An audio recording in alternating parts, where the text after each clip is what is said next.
décembre. Dit le soir. Mon téléphone a vibré pendant que je préparais le dîner. Un message de papa. Papa, Noël trop cher cette année. On fait petit.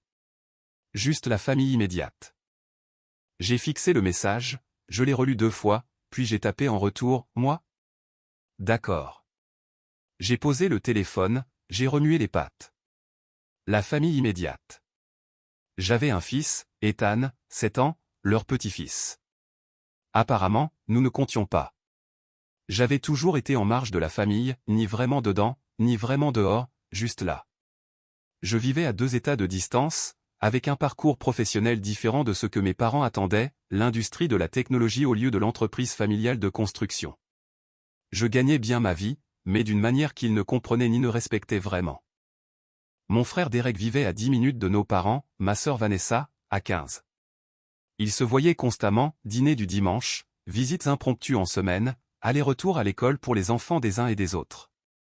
Moi, je rendais visite pendant les vacances et j'appelais chaque semaine. J'envoyais des photos d'Ethan, son premier jour d'école, ses matchs de baseball, ses dents manquantes, ses fêtes d'anniversaire. Maman répondait par message, trop mignon, ou un emoji cœur. Papa répondait rarement. Mais d'une manière ou d'une autre, j'avais été classé, archivé dans leur système mental comme de la famille éloignée. Derek et Vanessa étaient le noyau, le cercle immédiat, ceux qui comptaient le plus. Et moi, j'étais facultatif. Lisa, ma femme, l'avait fait remarquer il y a des années.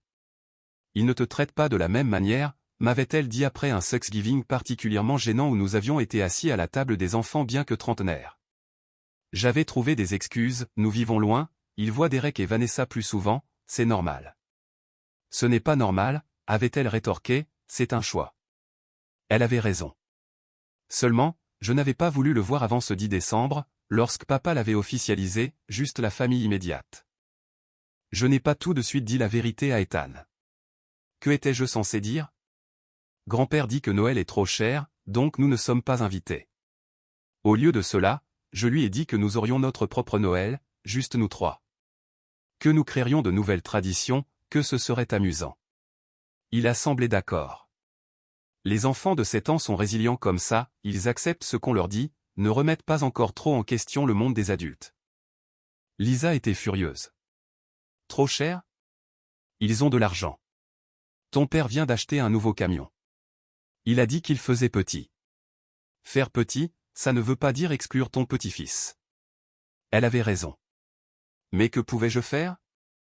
Me présenter sans y être invité? Exiger d'être inclus? J'avais passé toute ma vie à essayer de ne pas être un fardeau pour eux, à essayer de prouver que j'étais bien par moi-même, indépendant, prospère, sans avoir besoin de leur approbation ou de leur aide. Peut-être avais-je trop bien réussi. 20 décembre. Soir.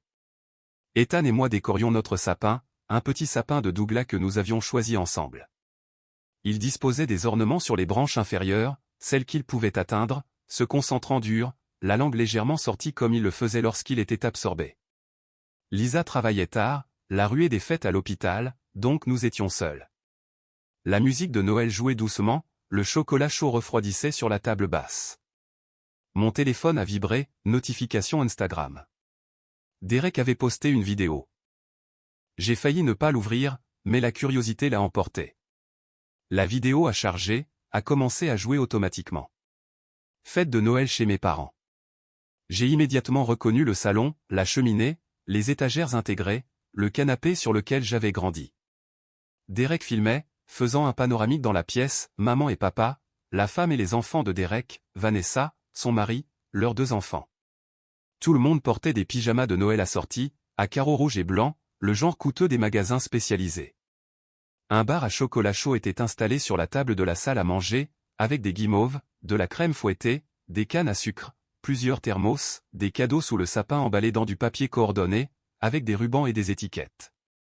Des enfants ouvraient des cadeaux, riant, du papier d'emballage partout, le chaos et la joie. La caméra s'est arrêtée sur maman. Elle riait, tenant un des enfants de Vanessa, l'air complètement content. La légende, meilleure veille de Noël en famille. La vidéo durait 43 secondes. Je l'ai regardée 3 fois. Ethan a regardé par-dessus mon épaule. c'est la maison de grand-mère? J'ai retourné le téléphone, face contre terre. Trop tard. Oui. Pourquoi n'y sommes-nous pas allés? J'aurais pu mentir, dire que nous étions occupés, dire que la route était trop longue, dire quelque chose qui le protégerait de la vérité, mais j'étais fatigué de trouver des excuses pour eux. Nous n'étions pas invités. Son visage a changé. Pas de manière dramatique, juste un léger glissement, confusion mélangée à autre chose. De la peine, peut-être, ou le début de la compréhension que le monde n'est pas toujours juste. Pourquoi? Je ne sais pas, mon pote. Il est resté là un instant, l'ornement toujours à la main. Puis il s'est retourné vers le sapin, a accroché l'ornement avec soin. Il n'a rien demandé d'autre, il s'est remis à décorer silencieusement. Ce silence était pire que des larmes. Je me suis assis sur le canapé, j'ai repris mon téléphone, j'ai regardé la vidéo une fois de plus. Trop cher. C'est ce que papa avait dit. Mais il y avait des cadeaux, du papier d'emballage coordonné, des pyjamas assortis. Ça, ce n'était pas bon marché. Je les avais vus en publicité, $40 minimum par personne. Pour 8 personnes, cela faisait plus de $300 juste pour les pyjamas. Le bar à chocolat chaud avec tous les accompagnements, les décorations. Le sapin lui-même semblait professionnellement décoré. Rien de tout cela ne criait, on fait petit parce que l'argent est serré. Cela criait, nous organisons une fête et tu n'es pas invité. Le mensonge était ce qui faisait le plus mal. Si papa avait dit, nous voulons nous limiter aux gens qui vivent à proximité, ou, nous faisons quelque chose de petit cette année avec juste les familles de Derek et Vanessa, cela aurait au moins été honnête. Mais, trop cher? C'était calculé, cela faisait passer ça pour une décision financière, cela me faisait me sentir coupable de même la remettre en question. Sauf que je savais quelque chose qu'ils ignoraient, quelque chose que je gardais secret depuis 5 ans. Je payais des choses, beaucoup de choses, discrètement, anonymement. Et si Noël était trop cher pour inclure mon fils, peut-être était-il temps d'arrêter. Il y a 5 ans, le prêt automobile de papa avait pris du retard. 3 mois de retard. J'avais entendu maman lui parler au téléphone à Thanksgiving, elle était stressée, inquiète d'une saisie. J'avais appelé sa banque anonymement, mis en place un paiement automatique à partir d'un compte séparé que j'avais ouvert juste pour ça, $450 par mois. J'avais dit à la banque de l'enregistrer comme une contribution d'un donateur anonyme. Certaines banques le permettent pour les cas de difficulté. Papa n'avait jamais posé de questions, il avait simplement accepté que quelqu'un, peut-être une œuvre de charité, peut-être une erreur bancaire en sa faveur l'aidait. Les paiements avaient été effectués comme une horloge pendant 5 ans. Total, $27 000. Ensuite, il y avait les frais médicaux de maman. Elle avait été opérée il y a 2 ans, complications, traitement de suivi. Même avec l'assurance, les coûts s'étaient accumulés. J'avais appelé le service de facturation de l'hôpital, payé $12 000, leur disant de le marquer comme un ajustement d'assurance et de ne pas contacter la patiente à ce sujet. Maman avait reçu un relevé indiquant un solde 0. Elle n'avait jamais posé de questions. L'année dernière, $8 000 supplémentaires de traitement. Même processus. Total, $20 000. Vanessa avait du mal avec les frais de garde d'enfants, $800 par mois pour 2 enfants. J'avais contacté sa garderie, mis en place un programme de subvention couvrant la moitié, $400 par mois. Je leur avais dit que c'était via une subvention communautaire, de ne pas le mentionner aux parents. Elle avait été tellement excitée en recevant la notification. Elle avait appelé maman en pleurant de joie à propos de ce programme, miracle, qui avait été approuvé. Total sur 2 ans, $9,600. L'hypothèque de Derek avait pris du retard l'année dernière, 3 mois. Il risquait une saisie. J'avais appelé son service hypothécaire, fait un paiement forfaitaire de $4,500 pour le remettre à jour. Je leur avais dit de le marquer comme une annulation d'erreur bancaire et de ne pas contacter l'emprunteur. Il avait raconté à tout le monde au dîner de Noël l'année dernière que sa banque avait fait une erreur et l'avait corrigée. Tout le monde avait ri de sa chance. Total, $4,500. Quand j'ai fait le compte, que je me suis vraiment assis pour le calculer, je leur avais donné environ $18 000 par an pendant 5 ans. $90 000 au total. Anonyme, sans reconnaissance, juste pour aider parce qu'ils étaient de la famille et qu'ils en avaient besoin. Et je pouvais me le permettre. Lisa et moi travaillions tous les deux, avec de bons salaires, pas de dettes. Le fonds universitaire d'Ethan était solide. Nous vivions confortablement, alors j'aidais discrètement.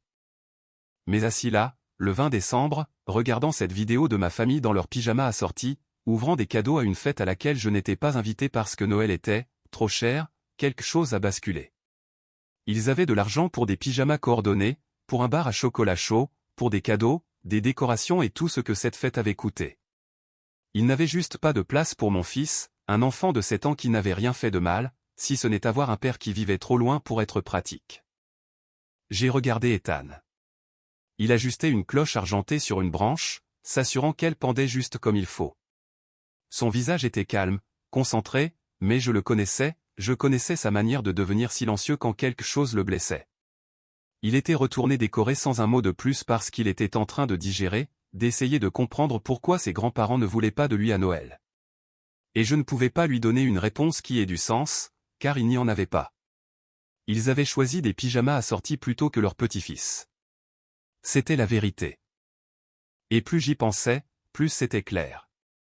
J'avais subventionné leur vie pendant 5 ans, payant la voiture de papa, les soins médicaux de maman, la garde d'enfants de Vanessa, la maison de Derek, 18 000 $ par an, assez d'argent pour rendre leur vie significativement plus facile.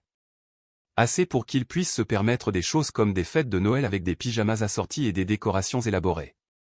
Et ils ne le savaient pas. Ils pensaient qu'ils s'en sortaient seuls, que leurs finances étaient stables, que les donateurs anonymes, les ajustements d'assurance et les erreurs bancaires n'étaient que des coups de chance. Mais c'était moi, et ils venaient d'utiliser cette marge de manœuvre financière, la marge de manœuvre que je leur avais donnée, pour organiser une fête qui excluait mon fils. Je me suis levé, j'ai marché jusqu'à mon bureau, j'ai fermé la porte. Je me suis assis à mon bureau, j'ai ouvert mon application bancaire, mon compte séparé, celui que j'utilisais pour tous les paiements anonymes. J'ai regardé les transactions planifiées, 4 paiements récurrents, plus les coordonnées du service de facturation de l'hôpital de maman et de la garderie de Vanessa. Je pouvais tout arrêter maintenant, en quelques clics. Une partie de moi se sentait coupable d'y penser. Ils avaient besoin de cette aide, n'est-ce pas? Mais une autre partie, une partie plus grande, en avait assez. Assez d'être invisible. Assez d'être facultatif. Assez de financer la vie de personnes qui ne jugeaient pas mon fils digne d'être inclus. J'ai pensé au visage d'Ethan, à ce moment de confusion et de peine, à l'acceptation silencieuse, et j'ai pris ma décision. Demain matin, j'appellerai la banque, j'annulerai le paiement de la voiture de papa, j'appellerai le service de facturation de maman, j'enverrai un courriel à la garderie de Vanessa, je contacterai le service hypothécaire de Derek. Tout serait terminé. Si Noël était trop cher pour nous inclure, alors j'allais cesser de rendre leur vie moins chère. Ils voulaient la famille immédiate, ils auraient exactement ça, sans mon argent, sans mon aide, sans mon fils se demandant pourquoi il n'était pas assez bien. J'ai fermé l'application bancaire, je suis retourné au salon. Ethan avait terminé les branches inférieures. Il se tenait en retrait, admirant son travail. Ça a l'air bien, mon pote, ai-je dit. Il a souri, un sourire petit mais sincère. On peut mettre l'étoile en haut. Absolument. Je l'ai soulevée. Il a placé l'étoile avec soin, l'a centrée, s'est assuré qu'elle était droite. Nous sommes restés là, regardant notre sapin, juste nous deux. Et j'ai réalisé quelque chose, c'était ça, notre famille immédiate. Moi, Lisa, Ethan. C'était suffisant, plus que suffisant. Et demain, tous les autres découvriraient à quel point ils nous avaient tenus pour acquis. Le 21 décembre ne pouvait pas arriver assez vite. 21 décembre. 8 heures du matin. J'étais assis à mon bureau avec mon café et une liste.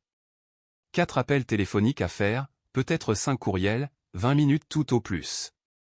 5 ans d'aide, disparus en moins de temps qu'il n'en faut pour regarder une sitcom. Lisa se tenait dans l'embrasure de la porte. Tu es sûr de toi? Ils ont exclu notre fils de Noël parce que c'était trop cher, tout en dépensant de l'argent que je leur donnais secrètement. Oui, je suis sûr. Elle a hoché la tête. D'accord, fais ce que tu as à faire. Premier appel, la banque de papa. Le système automatisé a reconnu mon numéro de compte, m'a transféré à un représentant. J'ai besoin d'annuler un paiement automatique que j'effectuais vers un autre compte. Puis-je avoir le numéro de compte? Je l'ai lu à voix haute, le compte du prêt automobile de papa. C'est 450 $ par mois, correct? Correct. Annulez-le, avec effet immédiat. Puis-je demander la raison de l'annulation? Décision personnelle. Annulez-le, s'il vous plaît. 3 minutes. Clic terminé. 27 000 $ de soutien effacé en un seul appel. Deuxième appel, le service de facturation de l'hôpital. Celui-ci a pris plus de temps. J'ai dû naviguer dans leur menu téléphonique, j'ai finalement atteint un humain. J'ai effectué des paiements sur le numéro de compte. J'ai lu l'identifiant de patient de maman. Dans le cadre d'un arrangement d'ajustement d'assurance. J'ai besoin d'annuler cela et de rétablir le solde initial. Silence à l'autre bout. Puis, monsieur, je ne suis pas sûr de comprendre. Vous voulez que nous facturions à nouveau le patient? Les paiements que j'ai effectués ne provenaient pas d'une assurance. Ils étaient personnels. Je retire ce soutien. La patiente a besoin de voir le solde réel dû. Plus de silence. Clavier qui cliquette. Je vais devoir en parler à mon superviseur. Pouvez-vous patienter? Bien sûr. 5 minutes de musique d'attente. Puis une superviseure. J'ai expliqué à nouveau. Elle a semblé confuse, mais a finalement accepté. Ils enverraient à maman un relevé corrigé montrant le solde complet, 20 000 $. Cela partira lors du prochain cycle de facturation, a-t-elle dit. Dans 7 à 10 jours. Parfait. Merci. Troisièmement, courriel à la garderie de Vanessa. J'avais configuré un compte de messagerie séparé il y a des années pour ces paiements anonymes. Nom générique, d'apparence professionnelle, facile à faire passer pour officiel. Objet, programme de subvention. Résiliation de compte. Corps du message, veuillez noter que la subvention de la dotation communautaire pour le compte de nom de Vanessa est interrompue avec effet immédiat. Le paiement de ce mois sera le dernier.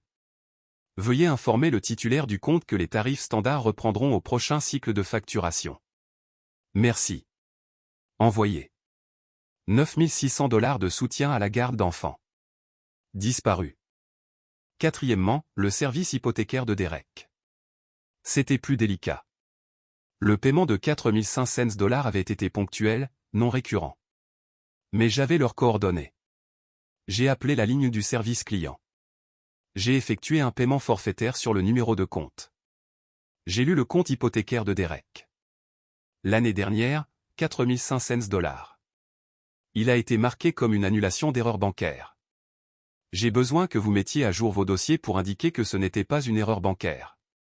C'était un paiement personnel qui est maintenant retiré. Monsieur, si le paiement a déjà été effectué, nous ne pouvons pas simplement le supprimer rétroactivement. Je comprends, mais vous pouvez mettre à jour vos dossiers pour refléter la source avec précision, et vous pouvez informer le titulaire du compte qu'aucun paiement futur de cette nature ne sera effectué. Il comptait sur une assistance qui ne se poursuivra pas, le représentant a semblé sceptique, mais a dit qu'il ferait une note dans le dossier de Derek. Pas aussi net que les autres, mais suffisant. 20 minutes au total. 5 ans de soutien financier. Terminé avant que mon café ne refroidisse. Je me suis assis, j'ai fixé ma liste. 4 coches. Terminé. Lisa est apparue avec plus de café. Comment te sens-tu? Bizarre, coupable, soulagé, en colère. Tout à la fois. C'est juste. Ils vont paniquer quand ils comprendront. Une partie de moi se sent mal à ce sujet. Elle s'est assise en face de moi. Ryan, ils ont exclu Ethan de Noël, un enfant de 7 ans, leur petit-fils, parce que c'était trop cher, tout en portant des pyjamas à 40 $ assortis et en buvant du chocolat chaud sophistiqué. Tu ne leur dois aucune culpabilité. Elle avait raison. Mais les vieilles habitudes ont la vie dure. J'avais passé toute ma vie à essayer de ne pas être un fardeau, à essayer de prouver que j'étais bien, indépendant, prospère. Et en cours de route, j'avais commencé à prendre soin d'eux à la place, discrètement, anonymement, sans reconnaissance. Parce que c'est ce qu'on fait pour la famille, n'est-ce pas? Sauf qu'ils venaient de me montrer exactement comment ils définissaient la famille. Et je n'en faisais pas partie. Mon fils non plus. Alors, pourquoi devais-je financer leur vie? 23 décembre. Matin. Mon téléphone a sonné, papa. J'ai failli ne pas répondre, j'ai laissé aller à la messagerie vocale, mais la curiosité l'a emporté. Salut, papa. Ryan, Il se passe quelque chose de bizarre avec mon paiement de voiture. Mon rythme cardiaque s'est accéléré. Oh. J'ai reçu un avis de la banque disant que mon aide au paiement automatique a été interrompue. Tu sais quelque chose à ce sujet? Pourquoi saurais-je quelque chose à propos de ton paiement de voiture? Je ne sais pas. J'ai juste pensé que tu avais peut-être entendu quelque chose. Tu travailles dans la technologie, tu comprends ces systèmes. On dirait que tu devrais appeler la banque et leur demander. Je l'ai fait. Ils ont dit que le donateur anonyme avait annulé, mais je n'ai jamais su qui était le donateur en premier lieu. Comment quelqu'un peut-il annuler après 5 ans? Peut-être qu'il a manqué d'argent, ou qu'il a décidé d'aider quelqu'un d'autre. Je ne sais pas papa, pourquoi m'appelles-tu pour ça? Silence. Puis, laisse tomber. Je vais trouver une solution. Il a raccroché. Je suis resté assis là, le cœur battant, les mains légèrement tremblantes. Premier domino tombé. 26 décembre. Après-midi. Maman a appelé. J'aidais Ethan à construire un jeu de Lego. Le matin de Noël avait été bon, juste nous trois, crêpes, cadeaux, pas de stress, pas le sentiment de ne pas être assez. J'ai laissé sonner. Elle a rappelé encore et encore. J'ai finalement répondu à la 4e tentative. Ryan, j'ai besoin de te parler de quelque chose. Sa voix était stressée, plus aiguë que la normale. Qu'est-ce qui se passe, maman? J'ai reçu une facture de l'hôpital. Une grosse, $3000. Mais je pensais que tout était couvert. Il y avait eu un ajustement l'année dernière, l'assurance s'en était occupée. Maintenant, ils disent que je dois tout. Ça a l'air frustrant. Tu as appelé le service de facturation? Je l'ai fait. Ils ont dit que l'ajustement avait été annulé. Que cela ne venait pas réellement de l'assurance. Que quelqu'un avait fait des paiements personnels puis les avait retirés. Ryan, je ne comprends pas ce qui se passe. On dirait que celui qui t'aidait a arrêté. Mais qui m'aidait? Je ne connais personne qui paierait des milliers de dollars anonymement. Je suis resté silencieux, j'ai laissé le silence s'étirer. Ryan, je ne sais pas quoi te dire, maman. Peut-être rappelle-les. Demande un plan de paiement. Un plan de paiement? Ryan, c'est $3000. Nous n'avons pas ce genre d'argent qui traîne. Alors, je suppose que vous devrez trouver une solution. Plus de silence. Puis, tu as l'air en colère. Je ne suis pas en colère. Je suis juste occupé. Y a-t-il autre chose? Non, j'ai juste. J'espérais que tu aurais un conseil. Mon conseil est d'appeler le service de facturation et d'établir un plan de paiement. C'est ce que les gens font avec les factures médicales. J'ai raccroché. 2e domino. 27 décembre. Soir. Message groupé. Chat familial. Vanessa, est-ce que quelqu'un sait quelque chose sur le programme de subvention de la garderie? Ils m'ont envoyé une lettre disant que ça se terminait après 2 ans. Aucune alerte, juste interrompu avec effet immédiat. Maman, quoi? Pourquoi? Vanessa, je ne sais pas. La lettre ne dit pas, juste que c'était une subvention communautaire et que c'est maintenant terminé. Je les ai appelés et ils ont dit qu'ils ne pouvaient pas me donner plus d'informations, juste que la source de financement a retiré son soutien. Derek, c'est tellement bizarre. La même chose est arrivée avec mon hypothèque l'année dernière. Cette erreur bancaire qui a corrigé mon paiement. Mon service de prêt a appelé aujourd'hui et a dit qu'il y avait une note dans mon dossier concernant l'absence d'aide future. Je ne savais même pas que je recevais de l'aide. Papa, l'aide pour mon paiement de voiture a aussi pris fin le 21. Donateur anonyme, 5 ans, ça vient de s'arrêter. Longue pause dans le chat de groupe. Des points apparaissent et disparaissent. Maman, ça ne peut pas être une coïncidence. Vanessa, qu'est-ce que tu veux dire? Maman, je dis que quelqu'un nous aidait tous anonymement et qu'ils ont tout arrêté d'un coup, juste après Noël. Derek, qui ferait ça? Mon téléphone était sur la table basse, face visible. J'ai regardé les messages défiler. Je n'ai pas répondu. Lisa était assise à côté de moi. Ils sont en train de comprendre. Oui. Tu vas dire quelque chose? Non. Plus de messages, spéculation, confusion.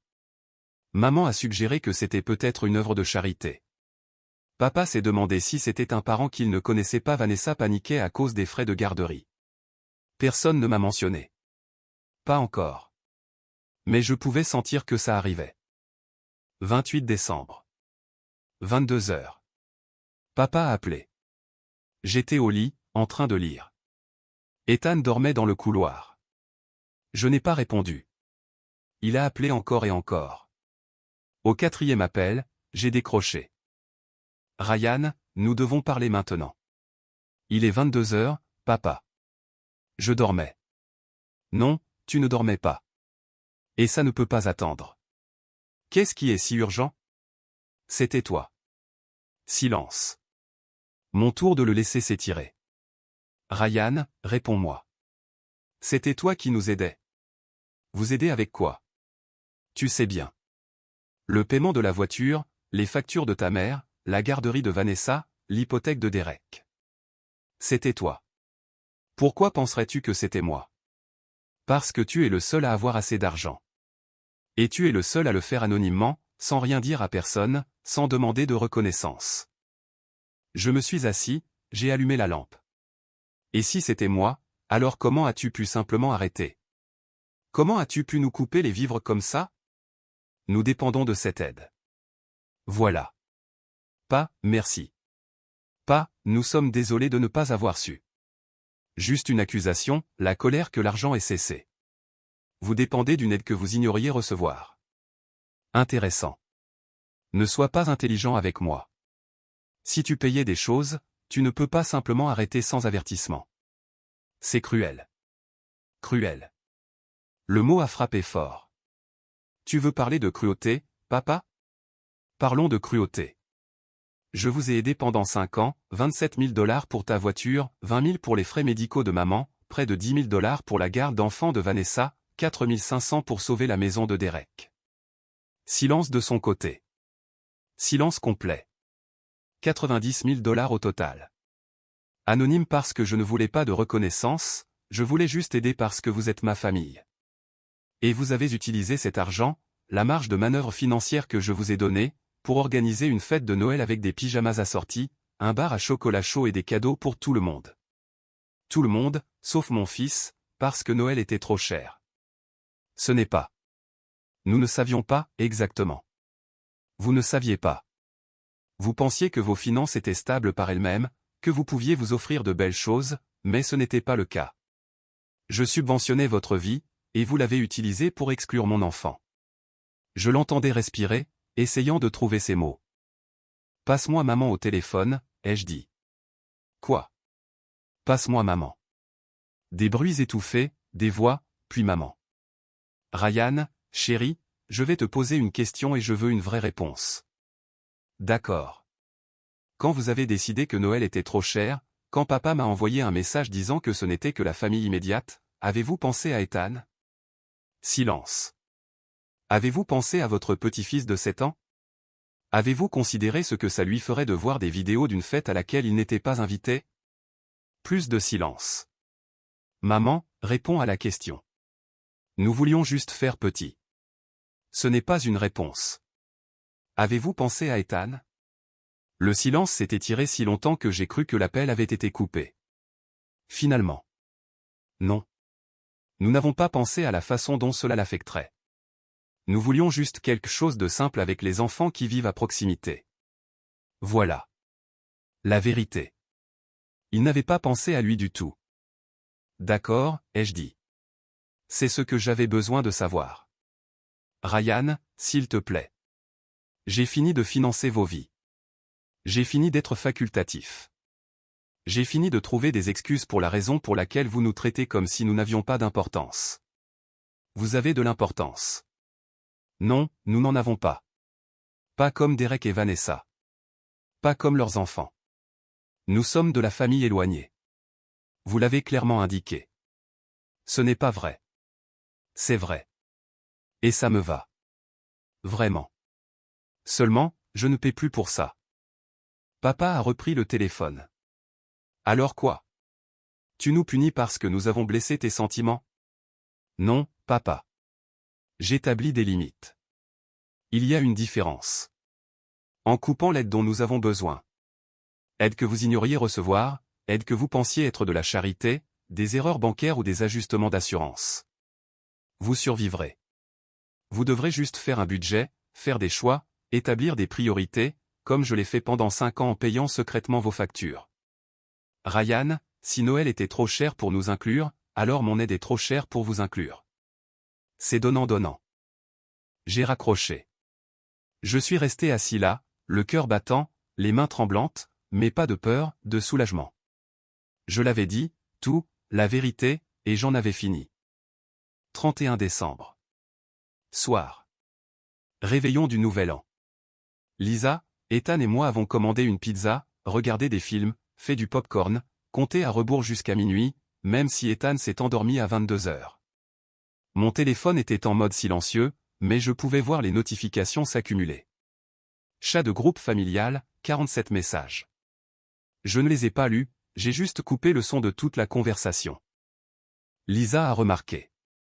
Même pas curieux de savoir ce qu'ils disent. Non. Vraiment? Vraiment. Ils ont eu 5 ans pour me remercier, ou remarquer, ou apprécier. Ils ne l'ont pas fait. Maintenant, ils paniquent parce que leurs finances s'effondrent. C'est leur problème, pas le mien. Elle a souri, a levé son cidre pétillant. Aux limites. Aux limites. Nous avons trinqué. À minuit, la nouvelle année est arrivée. Nouveau départ, table rase. Et pour la première fois en 5 ans, je ne portais secrètement le fardeau financier de personne d'autre que le mien. C'était incroyable. 2 janvier. Les notifications continuaient d'arriver, Derek, Vanessa, maman, papa. Je les ai supprimées sans les lire. J'ai bloqué le numéro de papa après qu'il ait appelé 14 fois en une journée. J'ai quitté le chat de groupe familial entièrement. J'ai changé ma messagerie vocale pour « S'il s'agit d'une urgence familiale, veuillez contacter Lisa directement. Sinon, je vous recontacterai dès que possible. » Je savais ce qu'ils faisaient, paniquer, se démener, essayer de trouver comment couvrir leurs factures sans l'aide anonyme qu'ils avaient tenue pour acquise. Une partie de moi se demandait à quel point c'était grave. Mais une plus grande partie s'en fichait. Ils avaient fait un choix le 10 décembre. J'avais fait le mien le 21 décembre. Et je ne regardais pas en arrière. Ethan n'a pas posé de questions sur ses grands-parents, n'a pas mentionné Noël. Il est juste retourné à l'école, heureux et reposé. C'est là que j'ai su que j'avais fait le bon choix. Quand est-ce que ton enfant cesse d'attendre de l'amour de la part de personnes qui ne le lui donneront pas? Ce n'est pas triste, c'est sain. Et j'en avais fini de lui apprendre à mendier des miettes auprès de personnes qui avaient tout un festin qu'elle ne voulait pas partager. Janvier est devenu février. La vie a continué, travail, dépôt à l'école, dîner, routine du coucher.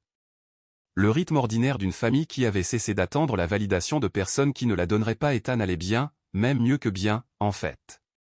Plus de questions sur les grands-parents, plus de visages tristes quand d'autres enfants parlaient de visites familiales.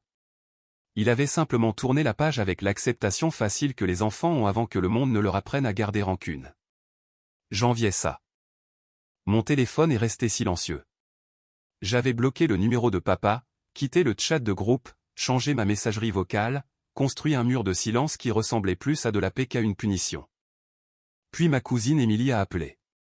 Émilie était la seule de la famille élargie à m'avoir toujours traité comme si j'existais, appels d'anniversaire, messages aléatoires, elle venait réellement aux événements. Elle vivait à 3 états de distance, donc nous n'étions pas très proches, mais il y avait une base de bienveillance sincère. « Salut », a-t-elle dit quand j'ai répondu. « J'ai entendu parler de Noël. »« Quelle version as-tu entendue ?»« La version de Derek, puis celle de Vanessa, puis celle de ta mère. »« Tu veux me donner la tienne ?» Je lui ai tout raconté, le message, trop cher, la vidéo Instagram, le visage d'Ethan, les 5 ans de paiement secret, la décision d'arrêter. Elle est restée silencieuse un long moment. Puis, purée. Oui, il raconte à tout le monde que tu les as abandonnés en pleine crise, que tu punis toute la famille pour un malentendu. Bien sûr qu'ils le font. Mais ils ont exclu Ethan, un enfant de 7 ans. Ce n'est pas un malentendu, c'est un choix. Entendre quelqu'un d'autre le dire à voix haute m'a aidé, une validation extérieure à la spirale. Merci d'avoir appelé, ai-je dit. Je suis de ton côté, si ça compte. Et je me marie en juillet. Tu es invité. Eux aussi, évidemment, puisque c'est la famille. Mais je voulais que tu saches que tu es voulu. Vraiment voulu. Je serai là. Bien. Amen Ethan. Il peut être porteur d'anneaux s'il veut. Après avoir raccroché, je me suis senti plus léger. Une personne, c'est tout ce qu'il fallait. Une personne qui voyait la situation clairement et ne trouvait pas d'excuses pour ceux qui avaient tort. 14 février. Saint-Valentin. Je quittais le travail, marchant vers ma voiture sur le parking quand je l'ai vue, Vanessa, appuyée contre ma voiture, les bras croisés, l'air fatigué. J'ai failli faire demi-tour, mais elle m'avait déjà vu. Ryan, il faut que je te parle. Comment savais-tu où je travaillais? Maman me l'a dit. Écoute, on peut parler? 5 minutes. J'ai déverrouillé ma voiture, jeté mon sac sur le siège arrière. Tu chronomètres cette conversation, alors fais en sorte qu'elle compte. Je suis en train de perdre ma place à la garderie. D'accord. D'accord, c'est tout? Tu t'en fiches. Vanessa, pourquoi m'en ferais-je de ta situation de garderie? Parce que c'est toi qui as retiré la subvention. La directrice a dit qu'il y a une liste d'attente pour le programme de réduction. Je ne peux pas me permettre le prix fort. Je devrais peut-être retirer les enfants. Alors, retire-les.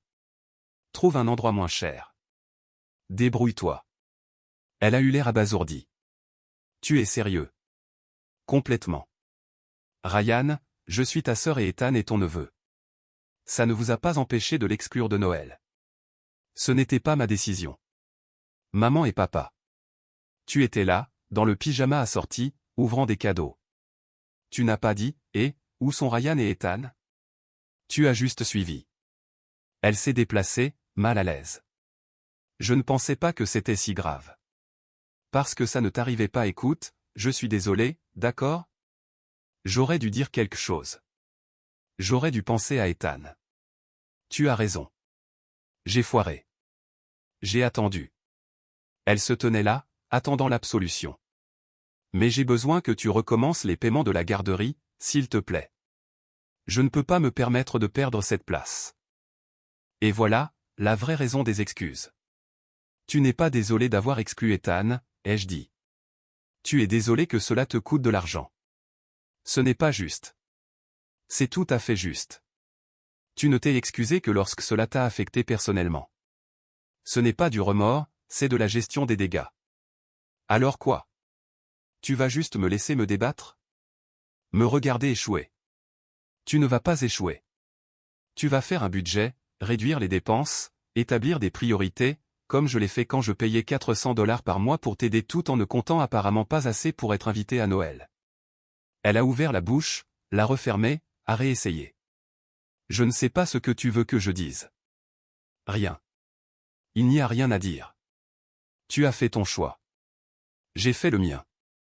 Je suis monté dans ma voiture. Elle a reculé. Je pouvais la voir dans le rétroviseur alors que je partais, debout là, probablement en train d'envoyer un message à maman pour dire à quel point j'étais cruel. Bien. Laissez-les penser que j'étais cruel. Mieux que d'être invisible. 15 mars. Mardi après-midi. Lisa est rentrée du travail en agitant son téléphone. Tu dois voir ça. Elle me l'a tendu. Message de ma mère. Photo jointe. Le camion de papa. Pas dans leur allée, garé dans la rue, devant une maison de location que je ne reconnaissais pas. Légende, c'est ce que tu as fait. J'ai zoomé. Le camion semblait le même, peut-être un peu plus poussiéreux. Où est-ce, ai-je demandé. Je ne sais pas, mais apparemment, le camion de ton père a été saisi. Il te blâme. Je n'ai pas saisi son camion. La banque l'a fait pour non-paiement. Je sais. Ils le savent. Mais c'est plus facile de te blâmer que d'admettre qu'ils ne pouvaient pas se permettre les paiements sans ton aide. J'ai fixé la photo, j'ai essayé de ressentir quelque chose, culpabilité, regret, sympathie. Rien. Juste un étrange détachement. Comme regarder un reportage sur des étrangers. Tu vas répondre, a demandé Lisa. Non. Vraiment? Vraiment. Que dirais-je? Désolé que la banque ait pris ton camion après que j'ai arrêté de payer ton prêt pendant 5 ans. Ce ne sont pas des excuses, ce sont juste des faits. Elle a souri, a repris son téléphone. Bien. J'espérais que tu dirais ça. La saisie du camion est devenue une légende familiale. Apparemment, selon Émilie qui me tenait au courant malgré tous mes efforts pour ne pas m'en soucier, papa a dû emprunter la voiture de Derek pendant 2 semaines jusqu'à ce qu'il puisse rassembler un acompte pour une berline d'occasion, quelque chose d'abordable, de pratique, le genre de voiture que je conduisais depuis des années. Avril a apporté une nouvelle surprise. Courriel de Vanessa. Ligne d'objet, solde impayé. Je l'ai ouvert, m'attendant à un autre voyage de culpabilité. Au lieu de cela, une facture, détaillée, d'allure professionnelle. Paiement de garderie du 9 600 $. Conformément à notre accord verbal, ces paiements devaient se poursuivre indéfiniment. La résiliation anticipée sans préavis constitue une rupture de contrat. Paiement dû dans 30 jours. Je l'ai lu 2 fois. Puis j'ai éclaté de rire. Pas un rire poli, un rire franc, le genre qui fait mal au ventre. Lisa est arrivée en courant. Qu'est-ce qui ne va pas? Vanessa m'a envoyé une facture pour l'argent de la garderie que je payais anonymement. Elle prétend qu'il y a rupture de contrat. Quel contrat, exactement? J'ai transféré le courriel à Lisa. Elle l'a lu, s'est mise à rire aussi. Elle est sérieuse? Je crois que oui. Regarde le formatage. Elle a fait ça sur Excel, elle y a mis de l'effort. Qu'est-ce que tu vas faire? Le prendre en capture d'écran. Le sauvegarder. En rire occasionnellement quand j'ai besoin d'une perspective sur à quel point les gens peuvent être dans leurs droits. Je n'ai jamais répondu à la facture, je ne l'ai jamais reconnue, je l'ai juste laissée dans ma boîte de réception comme un monument à l'audace. 30 jours sont passés. Pas de suivi, pas d'agence de recouvrement, juste le silence. Parce que qu'allait-elle faire? Me poursuivre en justice pour avoir arrêté des paiements anonymes? Bonne chance avec ça. 8 mai. Tôt le matin. Mon téléphone a sonné, numéro inconnu. D'habitude, je ne réponds pas aux numéros inconnus, mais quelque chose m'a poussé à décrocher. Ryan, c'est ta mère. Tu appelles d'un numéro que je ne reconnais pas, c'est le téléphone de ton père. Tu l'as bloqué, mais nous devons parler. Je suis occupé. Ton père a eu une alerte de santé. Rien de grave, mais le médecin a dit que ses niveaux de stress sont dangereux. Cette situation avec toi le rend malade. J'aurais dû ressentir quelque chose, inquiétude, peur, culpabilité. Au lieu de cela, d'accord. D'accord. C'est tout ce que tu as à dire? Qu'est-ce que tu veux que je dise, maman? J'espère qu'il se rétablira. Je le pense. Mais ce n'est pas ma faute. Il veut arranger les choses. Nous le voulons tous les deux. Mais tu ne réponds pas à nos appels, tu nous as complètement coupés. J'ai établi une limite. Il y a une différence. On dirait une coupure parce que tu es habitué à ce que je sois disponible chaque fois que vous décidez que vous avez besoin de moi. Je ne fais plus ça. Alors, tu vas juste laisser ton père souffrir? Son stress vient du fait qu'il fait face aux conséquences, pas de moi. S'il avait été honnête à propos de Noël, si vous aviez pensé à Ethan, si quelqu'un s'était excusé auprès de lui au lieu d'essayer juste de récupérer l'argent, nous n'en serions pas là. Silence. Puis, qu'est-ce que tu veux de nous? Je ne veux rien. C'est ça le point. Je ne demande pas d'excuses, ni d'argent, ni de reconnaissance. J'en ai juste fini. Fini d'être facultatif. Fini de financer vos vies tout en étant traité comme si je n'avais pas d'importance. Fini d'apprendre à mon fils à mendier de l'amour auprès de personnes qui le font se sentir indésirable. C'est notre petit-fils. Alors agissez comme tel. Ne le dites pas juste quand c'est pratique. Présentez-vous réellement. Pensez réellement à lui. Incluez-le réellement. Nous le ferons. Je promets. J'ai déjà entendu ça de vous deux. Ça ne signifie plus rien. J'ai raccroché, les mains tremblantes, le cœur battant, mais pas d'anxiété, de certitude. 28 mai. Samedi. Fête prénuptiale d'Émilie. J'avais répondu présent, pour Émilie, pas pour eux. La fête avait lieu dans un club de campagne à 2 heures de route, cadre de jardin, élégant. Émilie avait bon goût. Je suis arrivé seul. Lisa travaillait, Ethan était chez un ami. Je suis entré, j'ai immédiatement repéré ma famille, maman, papa, Vanessa, la femme de Derek. Ils m'ont vu. Les expressions ont changé, surprise, malaise, autre chose. Émilie s'est précipitée, m'a serré dans ses bras. Tu es venu. Bien sûr. Je n'aurais manqué ça pour rien au monde. Ils sont là aussi. Tenez-vous bien, vous tous, a-t-elle dit assez fort pour que tout le monde entende. Elle a tracé une ligne. C'était son jour, pas de drame. J'ai hoché la tête, j'ai trouvé un siège loin d'eux. J'ai fait de la petite conversation avec des gens que je ne connaissais pas, j'ai mangé de petits sandwichs, bu du mimosa, joué au jeu. J'ai évité tout contact visuel avec mes parents jusqu'au couloir. J'étais sorti pour prendre un appel de Lisa, m'assurer que tout allait bien à la maison. Quand je suis rentré, papa attendait, bloquant le couloir, l'air plus vieux que dans mes souvenirs, fatigué. Ryan, on peut parler? Ce n'est pas l'endroit. Je sais, mais tu ne réponds pas à mes appels, et nous devons mettre les choses au clair. Pour le bien d'Émilie, je ne vais pas faire de scène, mais nous n'avons rien à mettre au clair. S'il te plaît, écoute. J'ai soupiré, j'ai croisé les bras. 2 minutes. Nous savons que nous avons foiré avec Noël, avec l'argent, avec tout. Ta mère et moi en avons parlé. Nous voulons arranger ça. D'accord.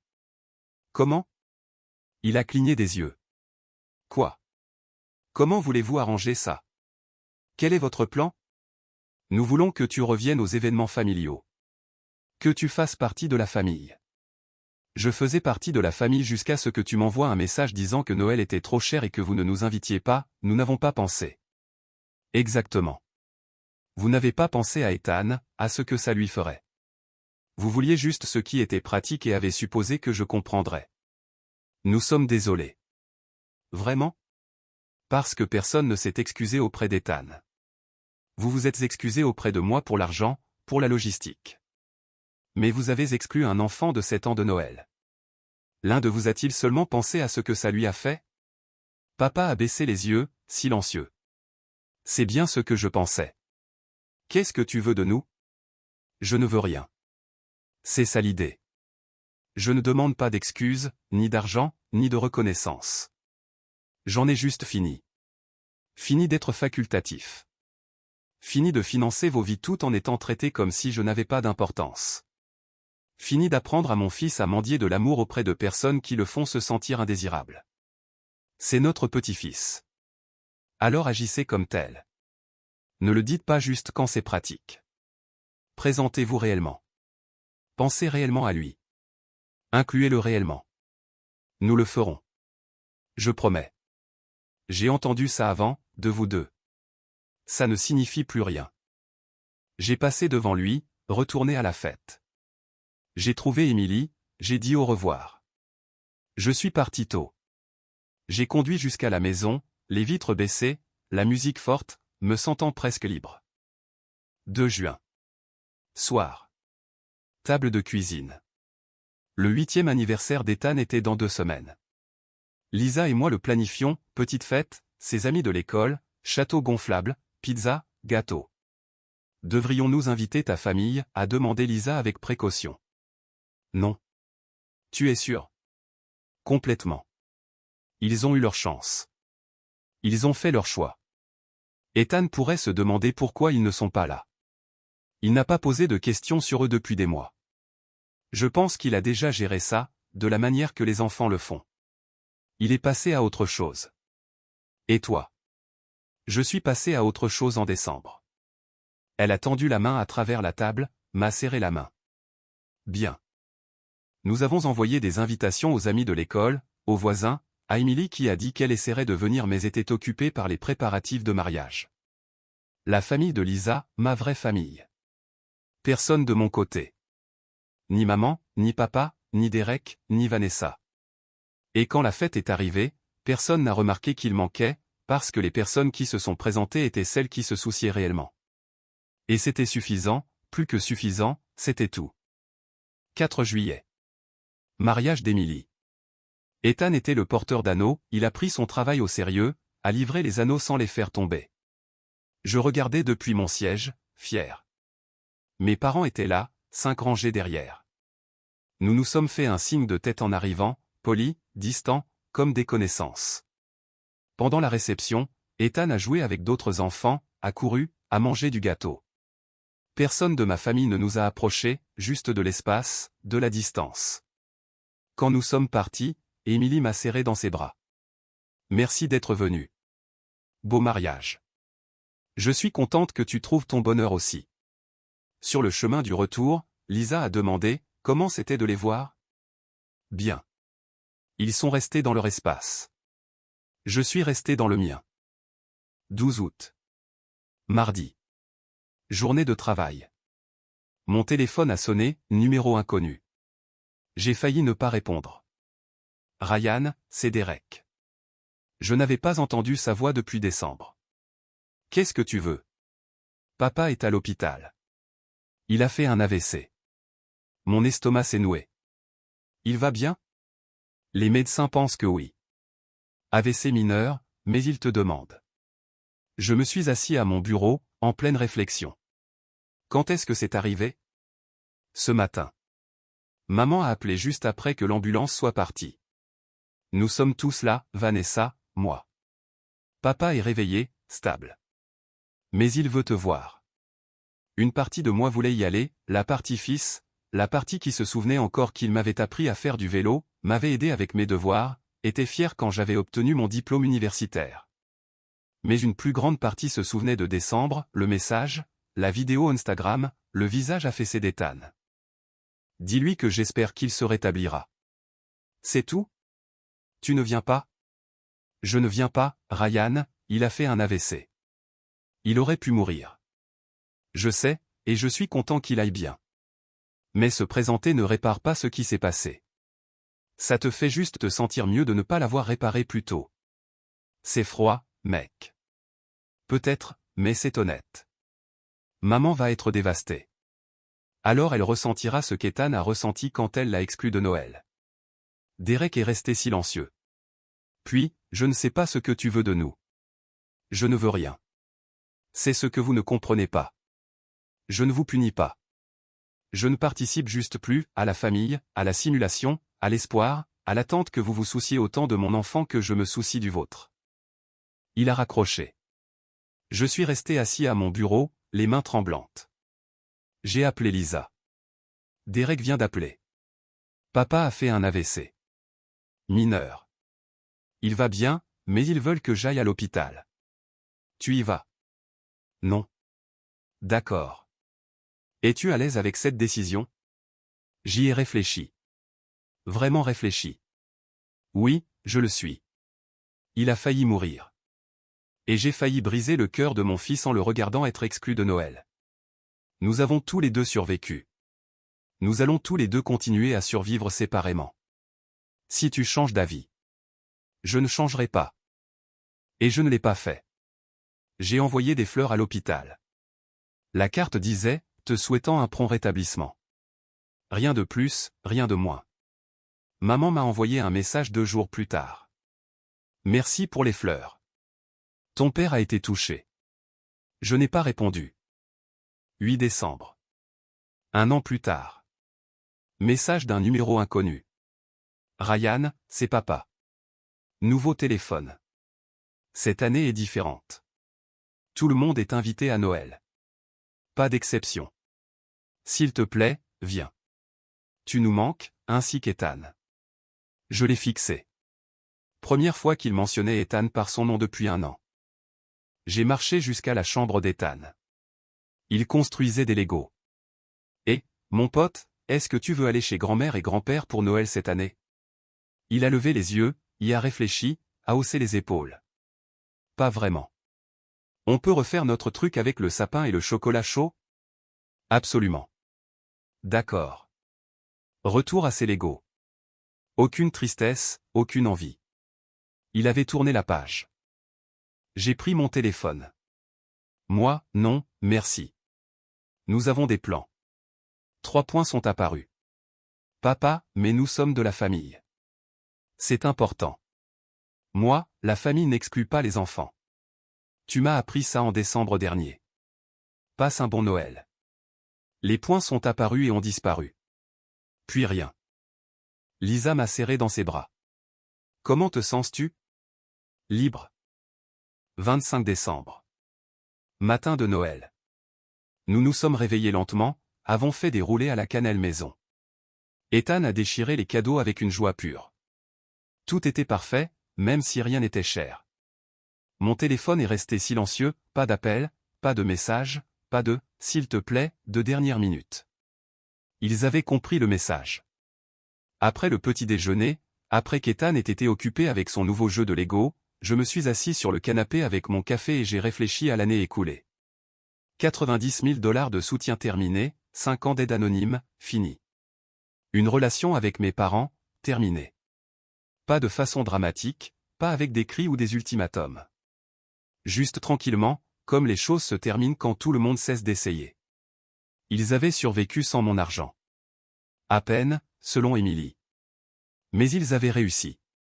La voiture d'occasion de papa, le plan de paiement de maman, la garderie moins chère de Vanessa, les ajustements budgétaires de Derek. Ils allaient bien. Nous allions bien. Séparément. Et j'ai réalisé quelque chose, assis là le matin de Noël. Je n'avais pas besoin de vengeance, j'avais juste besoin de limites. Je n'avais pas besoin qu'ils souffrent, j'avais juste besoin qu'ils comprennent. Et qu'ils comprennent ou non n'avait plus d'importance, parce que j'avais redéfini la famille immédiate. Il ne s'agissait pas de sang, de proximité ou de tradition, mais de présence, d'effort, d'amour qui se manifestait constamment. Et assis là, ce matin de Noël, regardant mon fils jouer, buvant du café avec ma femme, je savais que nous avions ça. Nous avions tout ce qui comptait. Mars. Saison de baseball. Ethan a intégré l'équipe locale de la petite ligue. Il jouait au deuxième but, il était terrible mais enthousiaste, ce qui est tout ce qui compte à 8 ans. J'étais dans les gradins tous les samedis. J'applaudissais quand il arrivait sur base, le consolais quand il était retiré. J'apportais des quartiers d'orange pour l'équipe. D'autres parents bavardaient sur les visites familiales, les grands-parents venant au match, les barbecues de la famille élargie après. Un père a parlé de son beau-père qui n'avait pas manqué un seul match en 3 saisons. Et j'ai réalisé que personne de ma famille ne savait qu'Ethan jouait au baseball. Il ne savait pas qu'il avait progressé en lecture, perdu une autre dent, commencé à poser des questions philosophiques sur l'espace auxquelles je n'avais aucune idée de comment répondre. Il ne connaissait pas les noms de ses amis, sa matière préférée, ce qui lui faisait peur, ce qui le faisait rire. Il ne le connaissait pas. Non pas à cause de la distance ou du silence que j'avais créé, mais parce qu'il ne s'était jamais assez soucié de demander. Même avant décembre, même avant Noël, même pendant les 5 années où je payais discrètement leurs factures et rendais leur vie plus facile. J'envoyais des photos, des nouvelles, des histoires sur sa vie. Il répondait avec des émojis, des « trop mignons », et passait à parler des enfants de Derek ou de Vanessa. Parce qu'Ethan était facultatif, éloigné, pas immédiat. Et réaliser cela, le voir clairement, ne faisait plus mal. C'était juste un fait, comme la gravité, comme le changement des saisons. Ils étaient ce qu'ils étaient, et j'étais ce que j'étais. Et ces deux choses ne se croisaient plus comme je l'avais espéré autrefois. Fin avril. Match de baseball d'Ethan. Il a été retiré 2 fois, a réussi un coup sûr, a couru dans la mauvaise direction une fois. J'ai applaudi pour tout. Après le match, il a couru vers moi, en sueur, heureux, des taches d'herbe sur son uniforme. « Tu as vu mon coup sûr? » « J'ai tout vu. Tu étais génial. On peut avoir une glace? » « Absolument. » Au glacier, il a parlé sans arrêt du match, de ses amis, de l'entraînement de la semaine prochaine. Pas une seule fois il n'a mentionné ses grands-parents, ni demandé pourquoi ils n'étaient pas là. Il avait cessé de les attendre il y a des mois. Et le regarder être heureux, sincèrement heureux, sans eux, c'est là que j'ai su que je n'avais pas seulement posé une limite. Je nous avais libérés. Nous étions la famille immédiate, moi, Lisa, Ethan. Et les gens qui ne pouvaient pas voir notre valeur, c'était eux qui manquaient quelque chose. Pas nous. Jamais nous.